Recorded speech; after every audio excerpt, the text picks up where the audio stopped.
Hi students, this is Vishnukumar. And இந்த ஒரு கிளாஸில் நம்ம உற்பத்தி அப்படிங்கிற லெசனில் இருக்கிற இம்பார்ட்டண்ட் கான்செப்ட் ப்ளஸ் அதில் என்எம்எம்எஸ்க்கு என்ன கேட்பாங்க அப்படிங்கிறத நம்ம பின்னாடி பார்ப்போம். இப்போதைக்கு இந்த லெசனை பற்றி டீட்டெயிலாக பார்ப்போம்.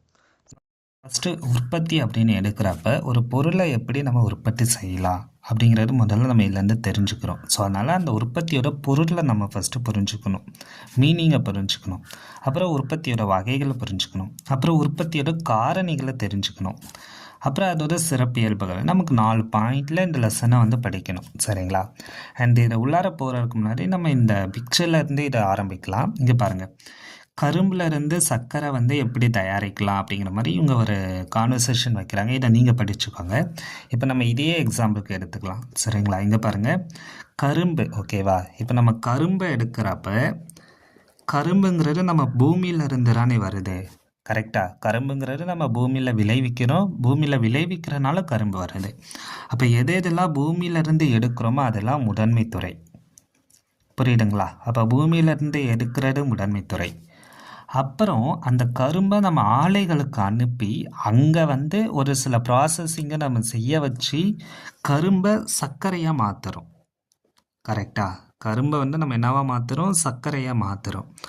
அப்படி சர்க்கரையாக மாற்றுறப்ப அது 2ஆம் நிலை தொழிலுக்காக போகுது. ஸோ அது 2ஆம் நிலை, ஓகேவா? அப்போ முதன்மை நிலைனா இதான். முதன்மைனா பூமியிலேருந்து எடுக்கிறது, ஓகேவா? அப்போ பூமியிலேருந்து எடுக்கிறதுல என்னென்ன வரும்? விவசாயம் வரும், அப்புறம் ஃபிஷ்ஷிங், ஏன்னா கடலும் முதன்மை தான், ஓகேவா? அங்கேருந்து வரும். அப்போ 2ஆம் நிலைங்கிறது அதை நம்ம மாடிஃபை பண்ணி நம்ம ஒரு சில ப்ராசஸ் எல்லாம் செஞ்சு நமக்கு ஏற்ற மாதிரி பொருளாக மாற்றுறோம், சரிங்களா? பேசிக்காக இவ்வளோ தான். இந்த கதையை நீங்கள் படித்தாலே உங்களுக்கு அது புரிஞ்சிடும்.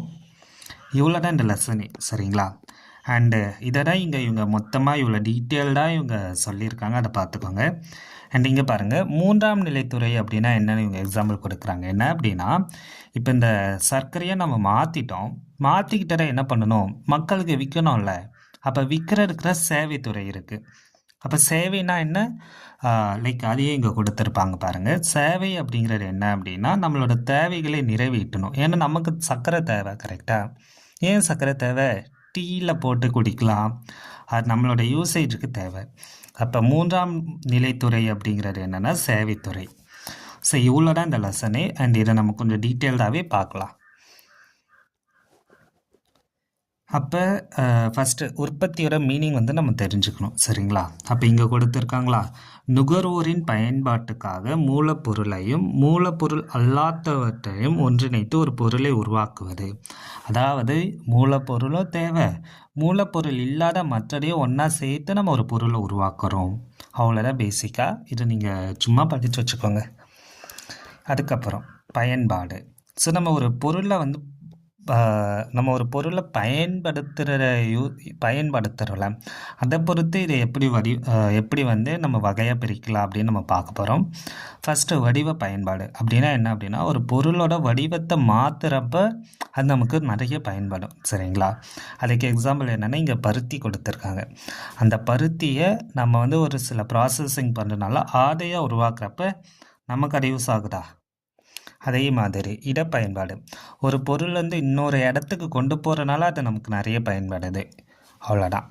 கால பயன்பாடு, ஒரு காலம்னா நம்ம அதை சேமித்து வைக்கிறோம்ல, அப்படி வைக்கிறனால அது பயன்படுதில்ல, அதுதான் இருக்கான ஆன்சர்.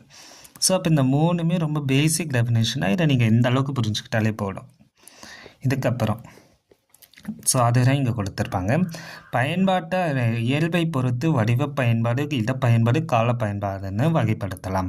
இப்போ நமக்கு என்எம்எம்எஸ்ல எந்த மாதிரி கேள்வி கேட்கலாம் அப்படின்னா, வடிவத்தை பயன்பாட்டை பொறுத்து அது எவ்வளோ வகைப்படுத்தலாம்னு கேட்கலாம். 2, 3, 4, 5ன்னு கேட்கலாம். ஆன்சர் வந்து 3ஆக இருக்கும், ஓகேங்களா?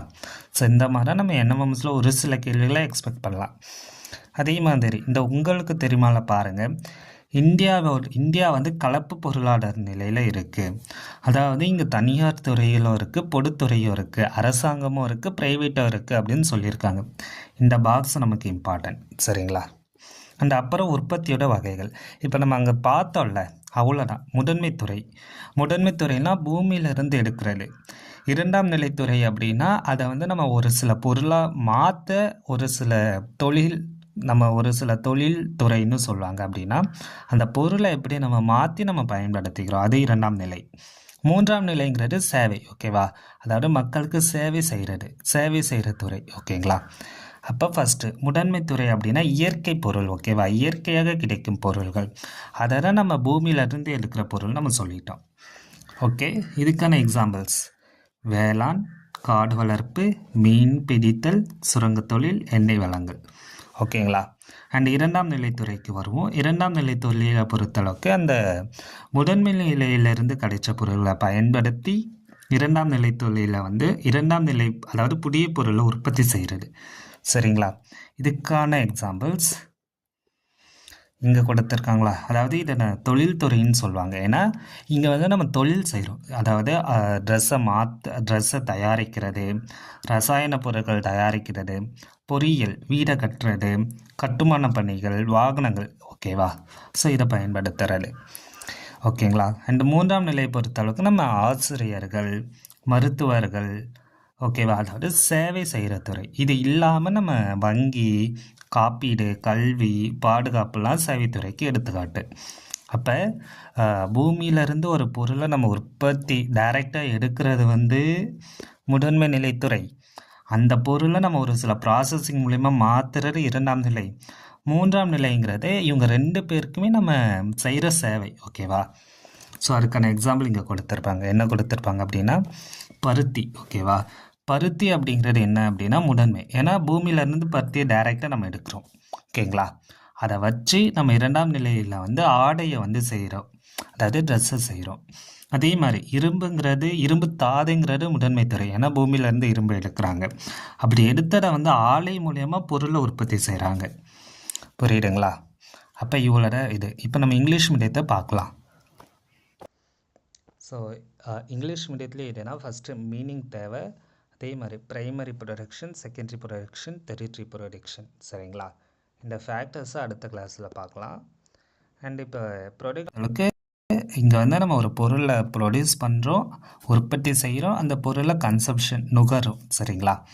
அண்ட் இதுக்கப்புறம் என்ன அப்படின்னா யூட்டிலிட்டி, பயன்பாடு. சரிங்களா. ஓகேவா, பயன்பாடு. அந்த பயன்பாட்டை பொறுத்தளவுக்கு இப்போ பார்த்த மாதிரி ஃபார்மு, வடிவ பயன்பாடு, டைமு, கால பயன்பாடு, பிளேஸு, இட பயன்பாடுன்னு நம்ம 3ஆக பிரிச்சிருக்கோம். சரிங்களா. அண்ட் நம்ம இந்தியன் எக்கனாமி பொறுத்தளவுக்கு ஒரு மிக்சர் எக்கனாமி, கலப்பு பொருளாதாரம், பப்ளிக்கும் இருக்கும், ப்ரைவேட்டும் இருக்கும். நம்ம இப்போ தான் பார்த்தோம். ஸோ அங்கே நம்ம இவ்வளோ நேரம் டீட்டெயில்டாக பார்த்துட்டேன். இங்கே நான் ஒரு இங்கிலீஷ் மீடியத்துக்கு இந்த பாயிண்ட்டை நான் கொடுத்துட்டேன். அண்ட் அந்த ஃபார்ம், யூட்டிலிட்டி, லைக் அதை இங்கே டீட்டெயில்டாக கொடுத்துருக்கேன். நீங்கள் இதை வந்து இங்கே இதை நீங்கள் இங்கிலீஷ் மீடியம் ஸ்டூடெண்ட்ஸ் பார்த்துக்கலாம். அண்ட் நம்ம ப்ரொடக்ஷன் அப்படின்னு பார்க்குறப்ப இங்கே பாருங்கள், இப்போ நம்ம சொன்ன கிளாஸரை இங்கே கொடுத்துருக்கேன். ஸோ நீங்கள் என்ன பண்ணணும் அப்படின்னா இந்த primary production agriculture sector example, இந்த 5 எக்ஸாம்பிளை மெமரி பண்ணிடணும். செகண்டரி ப்ரொடக்ஷன் இண்டஸ்ட்ரியல் செக்டார், இந்த 5 எக்ஸாம்பிள். டெரிட்டரி செக்டார், இந்த 5 எக்ஸாம்பிள். ஏன்னா இந்த 15 எக்ஸாம்பிளில் இருந்து தான் உங்களுக்கு என்எம்எம்எஸில் ஒரு கேள்வி கேட்பாங்க. அது மேட்ச் த ஃபாலோவிங்கில் கேட்பாங்க, மேட்ச்சில் கேட்பாங்க, ஆர் ராங் பேரில் கேட்பாங்க, ஆர் கரெக்ட் பேரில் கேட்பாங்க. எப்படி கேட்டாலும் நீங்கள் ஆன்சர் பண்ணணும். சரிங்களா. ஏன்னா இப்போ இருக்க டெஸ்ட்லேயுமே இந்த மாதிரி கொஸ்டின் வந்திருக்கு. சரிங்களா. அப்போ நம்ம அடுத்த வீடியோவில் அந்த கொஸ்டின்ஸை வந்து பார்க்கலாம். ஸோ இவ்வளோ தான். சரிங்களா. ப்ரொடக்ஷனை பற்றி பார்த்துருப்போம். அடுத்த கிளாஸஸில் நம்ம லேண்டு, லேபரு, ஆண்டர்ப்ரனர், அந்த ஒரு 4 டாப்பிக்கு நம்ம பார்க்கலாம். சரிங்களா. Thank you students.